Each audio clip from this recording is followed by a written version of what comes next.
Təbii ki, biz azərbaycanlıları maraqlandıran ən birinci məsələlərdən biri də yeni ildən etibarən, yəni 2026-cı ildən etibarən kommunalların qiymətlərinin artıb artmayacağı və yaxud da ki, yenə də Azərbaycanda qida məhsullarının, məişət məhsullarının qiymətlərinin nə qədər artması məsələsidir. Çünki ildən ilə hər dəfə Azərbaycanda qiymət artımları sezilir və bu qiymət artımları həqiqi statistikada, dövlətin bizə göstərdiyi statistikadan fərqli olaraq qat-qat daha çoxdur. Bunu insan bir marketə girəndə, bazara girəndə, nəyinsə qiymətini soruşanda biz bunu aydın şəkildə sezirik. Kommunalların artmasına gəlincə isə və yaxud da ki, ictimai nəqliyyatda qiymətlərin artmasına gəlincə isə bu da zaman-zaman bizim şahidi olduğumuz məsələdir. Tarif Şurası xüsusilə bu işdə hökumətin əsas ifadə rolunu oynayır və onlar zaman-zaman onsuz da bizdə kommunal qiymətlərin artmasını təmin edirlər.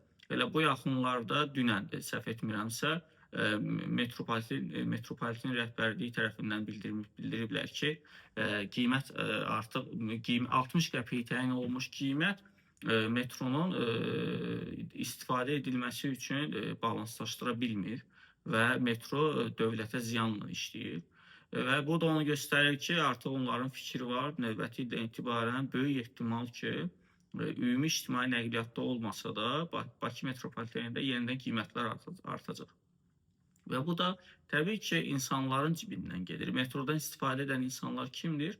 Əlbəttə ki, daha çox orta və kiçik sahibkarlar, daha çox bizim kasıb cəmaət adlandırdığımız insanlar.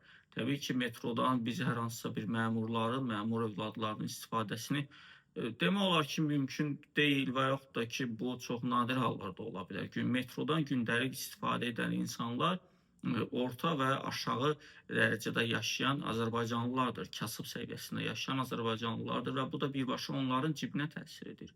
Bu da onların ailəsini dolandırmasına təsir edir. Əgər metronun qiymətini siz yenə də qaldıracaqsınızsa, ictimai nəqliyyatın qiymətini qaldıracaqsınızsa, onda heç olmasa bu ictimai nəqliyyat vətəndaşlara normal xidmət etməlidir. Yoxsa ki, yenə də basa-basla insanlar harasa gedəcəksə, yenə də metroda biz 10 dəqiqəyə yaxın müddətdə vaqon gözləyəcəksə və yaxud da insanlar yenə də avtobusda oturmağa, nəinki oturmağa, hətta ayaq üstə qalmağa belə yer tapa bilməyəcəklərsə, onda bu qiymət artımı nəyə xidmət edir?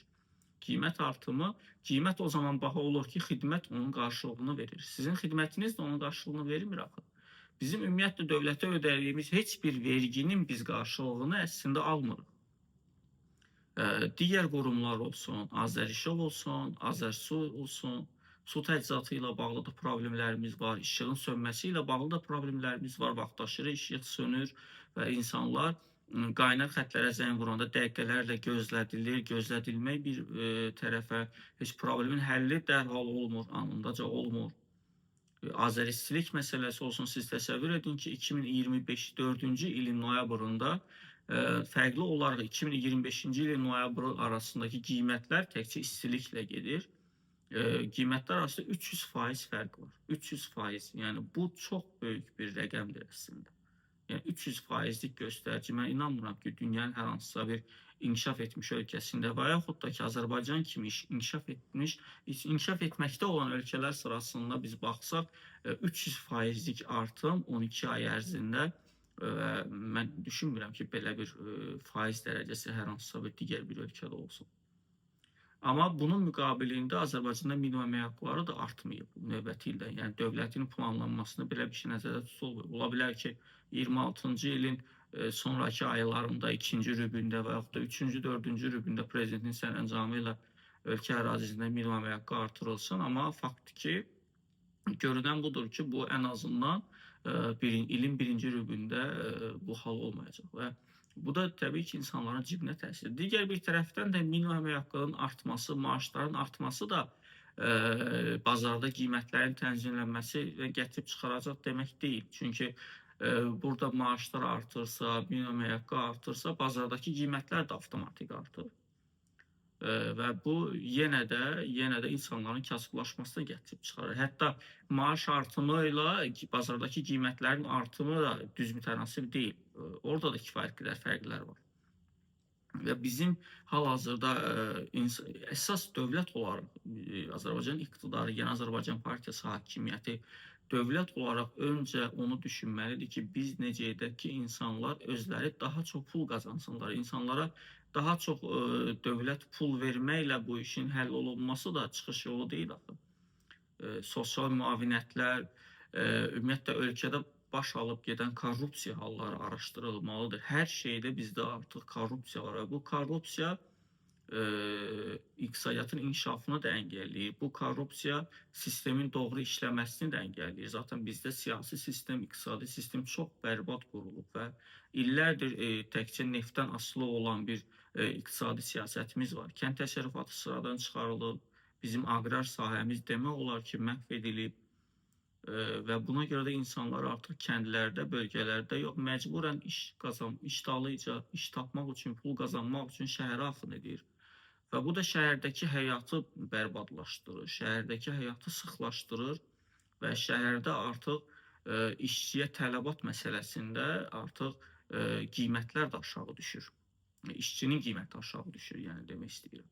Və burada yenə də maliyyə problemləri başlayır və burada yenə də işləyən insanlar daha az qazanmağa məcbur olur və burada yenə də ictimai nəqliyyatda sıxlıq olur və burada yenə də insanlar işə hər gün gedəndə, gələndə çox böyük stres içində gedib gəlirlər və bu da bizim sağlamlığımıza, bizim sosiallaşmağımıza, bizim rahat yaşamağımıza əngəllərdən biridir.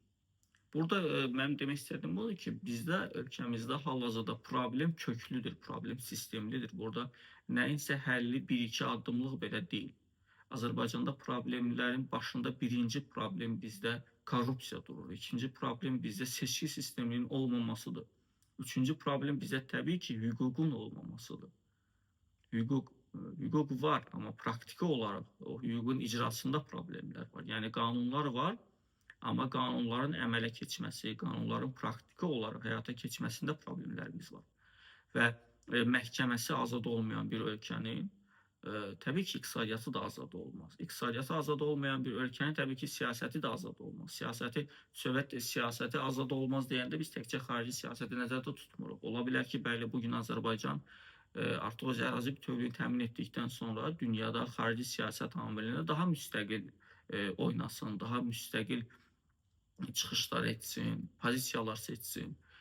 Amma söhbət təkcə dediyim kimi xarici siyasətdən getmir. Burada həm də daxili siyasətdən gedir. Azərbaycan daxili siyasətində siyasəti nə qədər müstəqildir, nə qədər doğrudur ümumiyyətlə. Bizim daxili siyasətimiz varmı?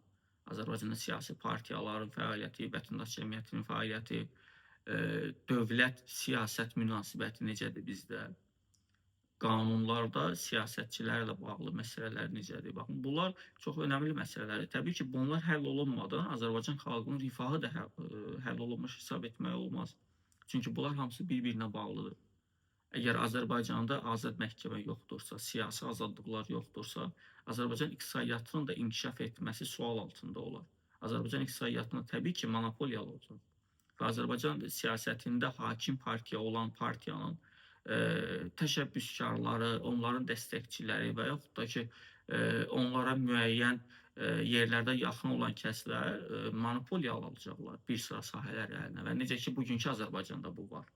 Və mən görürsünüz ki, təbii ki, burada indiki iqtidarı təkcə nəzərdə tutmuram. Bundan sonraki iqtidarlarda da əgər indiki siyasi sistem olacaqsa, onda da eyni sistem olacaq. Onda da yenə də hakim partiyaya yaxın adamlar, hakim zümrəyə yaxın adamlar bir sıra sahələri rahatlıqla öz monopoliyalarını alacaqlar və bu da iqtisadiyyatda sıxlığa gətirib çıxarır və iqtisadiyyat sıxılacaq, orta sahibkarlar sıxılacaq, böyük məmurlar daha çox pullar qazanacaqlar, daha böyük pullar qazanacaqlar və iqtisadiyyatda bölünmə zəifləyəcək. İqtisadiyyatda da bölünmə zəifləyəndə təbii ki, dövlətin artıq varlaşması prosesi dayanır və bunun da nəticəsi kimi insanlar kasıblaşır.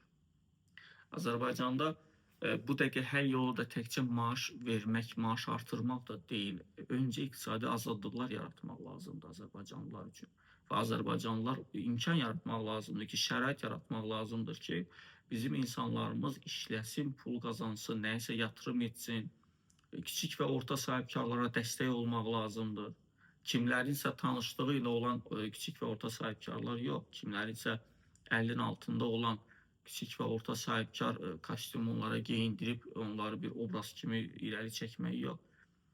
Təbii şəkildə bu olmalıdır. Yerlərdə, bölgələrdə insanları müəyyən qədər vergilərdən azad edilməlidir. Onlarda vergilərdə güzəştlər tətbiq olunmalıdır və onlara zaman-zaman müxtəlif qurumların baskıları da olmamalıdır ki, onlar rahat fəaliyyət göstərsin və biz öncə bölgələrimizi inkişaf etdirək və bu inkişaf gətirib artıq şəhərə də çıxar.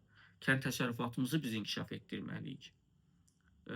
Və bütün bunların sonunda biz heç olmasa artıq insanlarımız ölkədən sürətlə getməməyə gətirib çıxaracaq. Ölkədə insanların nisbətən rifahının zənginləşməsinə gətirib çıxaracaq. Və bu da növbəti illərdə, təbii ki, yaxın perspektivdə yox, bir qədər daha uzaq perspektivdə ölkə iqtisadiyyatının da canlanmasına gətirib çıxarır. Yoxsa ancaq elə biz təkcə neftdən asılı olaraq yenə də siyasətimizi yürütsək və bütün planlarımızı ona uyğun qursaq və bir də dövlət büdcəsini azalan neft gəlirləri sayəsində gəlirlərinə görə vətəndaşlara yüklənən vergilərlə kompensasiya etməyə çalışsaq, təbii ki, bu artıq ölkədə insanlarımızın rifahının növbəti illərdə daha da bərbadlaşacağının göstəricisidir.